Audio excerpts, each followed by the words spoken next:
Mengapa kita perlu membela Palestina? Jawabannya simpel, karena kita membela kebenaran.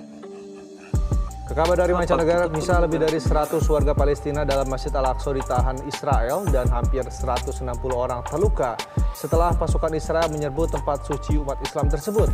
Pasukan Israel dengan keji memukuli siapapun yang ditemui, bahkan menahan anak usia belasan tahun.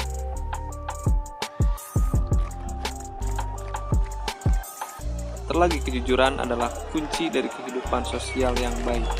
Islam pun mencemaskan keberadaan Masjid Al-Aqsa di Yerusalem. Lantas apakah sebuah kebenaran bahwasanya umat Islam perlu membela Masjid Al-Aqsa?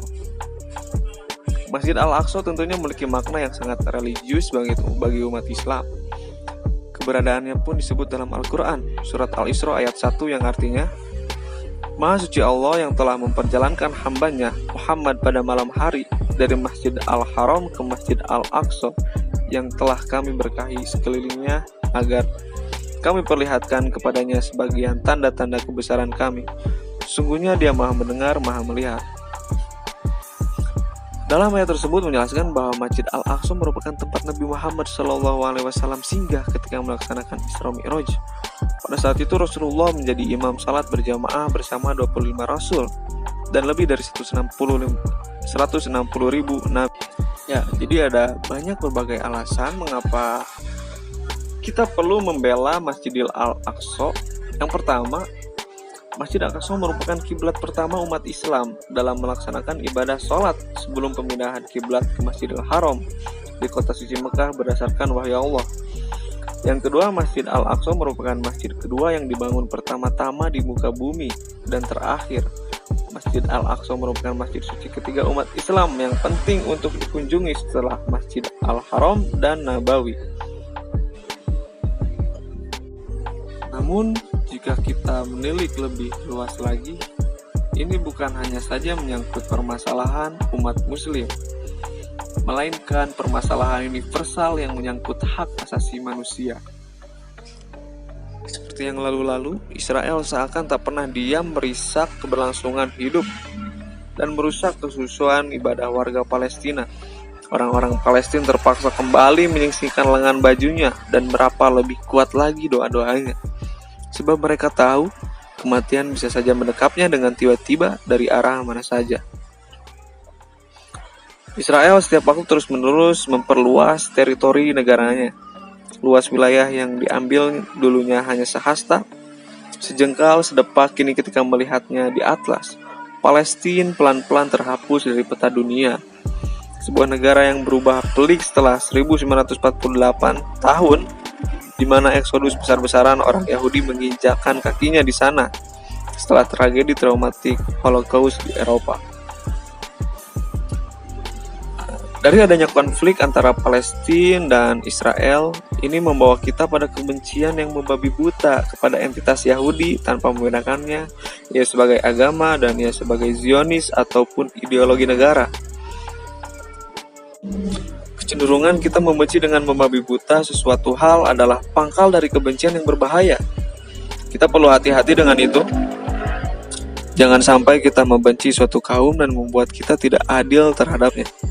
Oleh karena itu, penting mengalamatkan kebencian itu pada sesuatu yang telah benar-benar kita tahu alasan historisnya, agar tujuan kebencian itu dapat memantik giroh dan kemarahan kolektif untuk menghapus segala bentuk penindasan di dunia, khususnya di Palestina. Yahudi di Israel sama seperti agama lain dalam suatu negara di mana penganutnya memiliki ragam aliran. Islam memiliki nilai-nilai universal dalam tujuannya dan berbeda-beda dalam praktiknya. Begitu pula Yahudi sebagai agama Abrahamik yang dalam perjalanannya membentuk banyak sekte. Menggeneralisasi kebencian terhadap Yahudi adalah tindakan tidak adil dalam pikiran. Sebab ada pula Yahudi, baik itu Robi maupun intelektualnya yang menolak agenda Zionis Israel. Kita perlu membedakan Yahudi sebagai agama dan Israel sebagai negara Yahudi yang menjadi sebuah entitas negara. Jadi pada kesimpulannya bahwasanya ini bukan masalah agama, melainkan ini masalah hak asasi manusia perihal negara. Ini adalah masalah sebuah negara tentang perebutan kawasan Israel yang membabi buta terhadap Palestina. Dan itu sebuah tindakan yang zalim. Oleh karenanya, kita sebagai umat muslim, sebagaimana sabda Nabi SAW,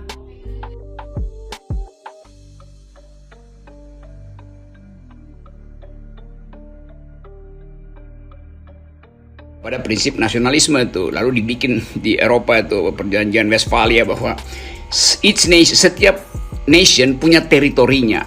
Jadi setiap nation, bukan setiap agama.